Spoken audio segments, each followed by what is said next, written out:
allá de la poesía porque está equiparado con un proceso muy traumático que fue de la privatización, de la idea de privatización que para la historia argentina es un trauma realmente, porque los argentinos nos aferramos siempre a la idea de un Estado fuerte y los años 90 fueron eso, como el gran trauma de sentir que el Estado se retiró de un montón de áreas que estaban completamente funcionando también precariamente, pero hay algo en la identidad o en el deseo de la gente en el que privatización es completamente negativo en Argentina. Bueno, yo creo que hay como psicología de los países.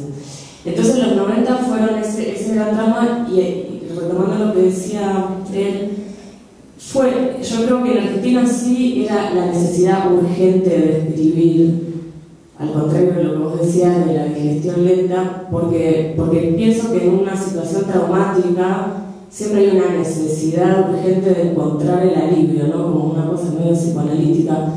Entonces, yo personalmente, que tenía un espacio independiente donde nos dedicábamos a la poesía y a las artes visuales, pero siempre la búsqueda era también, ahora reflexionándolo, puede ser una teoría y se ha dicho mucho, pero yo creo que experiencialmente fue así, de buscar una familia, ¿no? Algo así como el padre, que era el Estado, nos abandonó, entonces los que quedamos huérfanos creamos alianzas y eso sí era urgente y la escritura estaba en ese contexto de urgencia, de solucionar este gran trauma que sintió la sociedad. Bueno, el gobierno que vino después tuvimos la crisis en el 2001, que fue una sensación también como de apocalipsis total, y después vino un gobierno que retomó esa idea del Estado. Uno puede estar a favor o en contra, tener críticas de si es corrupto, despótico, digamos, eso depende de la visión política que uno tenga, pero fue un gobierno que se orientó a recuperar esa fe en el Estado que es muy importante para los argentinos y seguimos en esa, digamos, porque todos los discursos de los políticos argentinos hoy apelan en contra de los 90, digamos, fue tan traumático esta década de los 90 que todavía hoy, para mucha gente de una manera vacía y electoralista, todo es en contra de los 90, todavía 2012, todos los discursos políticos son en contra de los 90. Y bueno, y en poesía puedo rescatar eso, esta necesidad de buscar la urgencia y de buscar las alianzas y las comunidades con los contemporáneos y de sentir que porque quizás la poesía no era solamente algo solitario, sino algo de comunidad, que por ahí, bueno, es como una cosa un poco hippie que suena linda, pero tenía que ver también con esta idea de que si todo estaba destruido, también había una posibilidad de inventar algo nuevo. Yo creo que mucha gente sintió eso, como que podía surgir algo nuevo. Y bueno, pero también pienso como él que también es una reacción a la década anterior y a la larga también pienso que la poesía tiene que ver con la individualidad, entonces a veces es muy difícil juntar los procesos históricos o políticos con la singularidad de la escritura, digamos. Creo que todo eso está junto. Gracias, Cecilia. Gracias, Mario. Bueno, es hora de pasar al otro lado de la mesa para seguir con esta discusión, quizás retomar algunas de las ideas. Ya directamente ahora parece que estamos hablando de este individuo que escribe y que está dentro de un contexto con un estado de salud del Estado. Al parecer que hay un vínculo, no sé cómo ustedes lo sienten.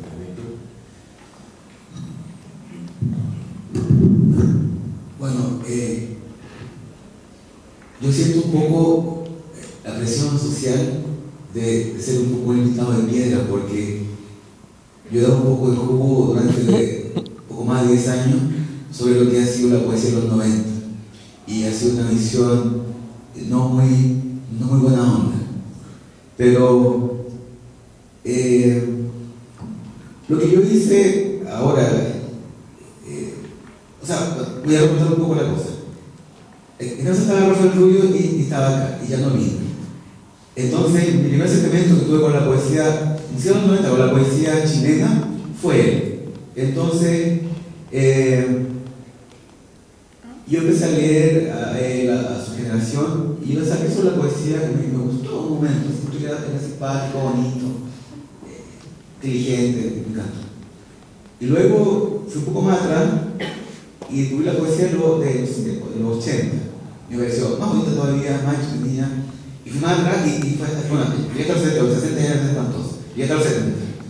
Me di cuenta de que en realidad la poesía de los 90 era una reacción conservadora a lo que había sido toda la evolución política, cultural, en cuanto a temas de género, temas biopolíticos, digamos. Entonces, como que no me pareció muy bonita la poesía de Rafael y sus amigos. Me tocó también a mí luego ser parte de una generación siguiente, y que digo generación no en el sentido de que nos planteemos como generación, sino que generación para mí es la gente que comparte un espacio cultural, crítico, independientemente si publica o no publica, o si nació, si tiene 80 años o 5, da lo mismo, sino que la gente con la que uno circula, habla de poesía, comparte una identidad cultural, una socialización, lo que sea.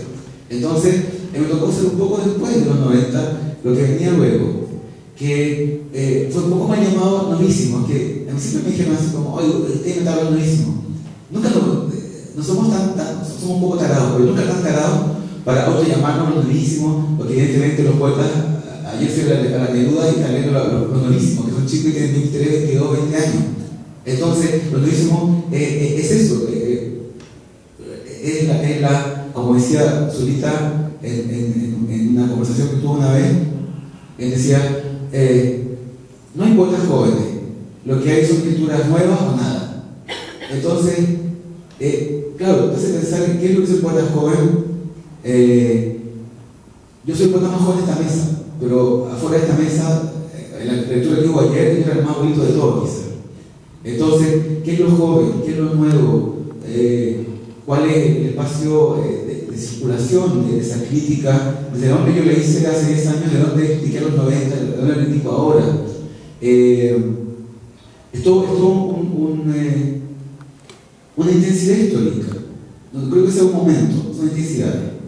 Y en ese aspecto, lo que yo dije en los 90, y que todavía un poco lo creo, es que, claro, es una reacción a mi gusto conservadora, porque uno, o sea, el cuerpo pasó hace 40 años, y que lo hablaba ayer por eso de esa línea, que yo siempre pongo mi fe como cosas de la UP y dictadura y lo que sea. Entonces, no sé, me dijo, para mí fue ayer. Yo le digo, solo fue hace 40 años.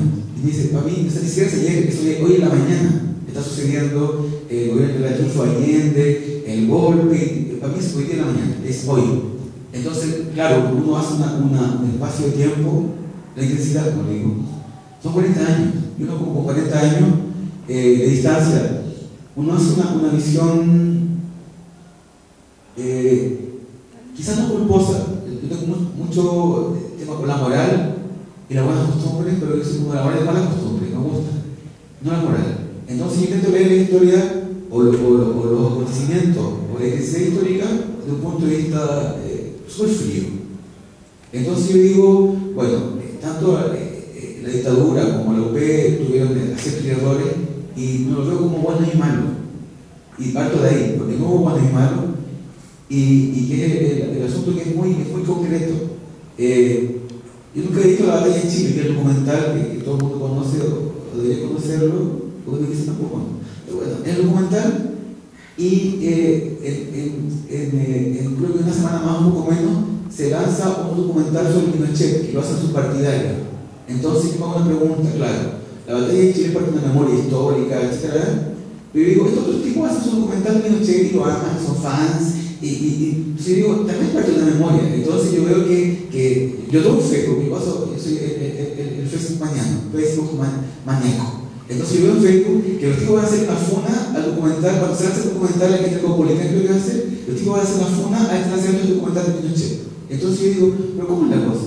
Si la memoria es un conjunto de retazos que todos participamos, venimos ahí, ¿por qué hay una lectura moral en la historia de este documental? ¿Por qué la ley de Chile sí y el Pinochet, no sé cómo se llame, no? Y que un poco lo que yo aplico también a la lectura de los 90, así como, bueno, es una reacción que como lectora del 2000, digamos, después de los 2000, nosotros tomamos el tema de la dictadura, la tortura, la represión, el tema de la biopolítica, el género, los mapuches, etcétera, etcétera. Pero hacemos una cita evidentemente en los 80, que fue donde nace un poco la pregunta por ese tema. Y nosotros, cuando ya hablo de mí, yo leí la poesía del 90, lo leí todo, y yo digo, escucha, ¿dónde está eso? O sea, como no veo, los niños desaparecidos siguen desaparecidos, está todo desaparecido acá, una poesía de blanqueamiento, y digo, y claro, entiendo lo que dice la Ceci, hay un trauma se intenta suceder, pasar, pero yo como lector, en aquella época joven, yo decía, pero si yo leo esta poesía, como decía, yo soy un marciano, leo esta poesía y nunca hubo nada, aquí estaban todos felices, no hubo crímenes, no hubo genocidio, no hubo nada. Entonces esa es la pregunta que yo como lector en aquella época, fin de los 90 y ahora en 2012, año apocalíptico, yo digo, y sigo leyendo, digo, bueno, tampoco no es responsabilidad ser un genealogista de esta intensidad histórica, pero es lo que yo me preguntaba, y me sigo preguntando.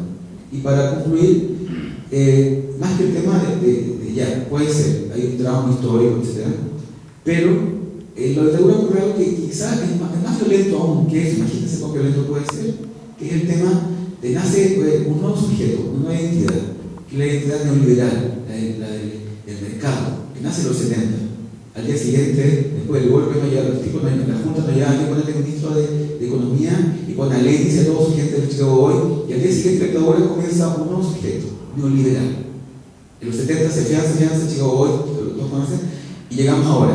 Entonces ahora haciendo enlace 73, Pinochet, Piñera, Pipi, uno se pregunta, bueno, son los mismos chacos y en realidad lo que vimos ahora es esta hiperdictadura, como digo yo, no es más que la consagración de ese triunfo, esa revolución neoliberal que hubo en los 70. Entonces la pregunta era, los 70, entre el PI, el primer PI y el segundo PI, no hubo una atención cultural a eso.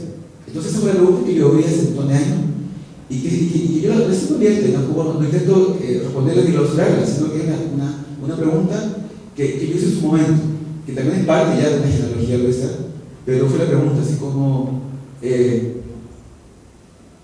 hasta el 2012, si yo soy un maya extraterrestre, llego acá y leo esta poesía, yo digo, oye, este país me encanta, así es como fantástico todo.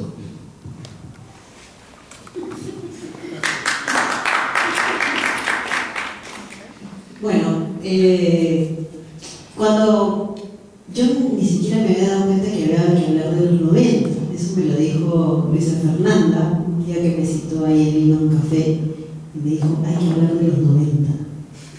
Fue algo como un poco lapidario, porque claro, tenía que acordarme como un poco de mi adolescencia, un poco de... Fue un momento muy traumático para mí y en particular yo sí creo para mi generación porque estábamos en otro momento muy diferente del chileno o de la cuestión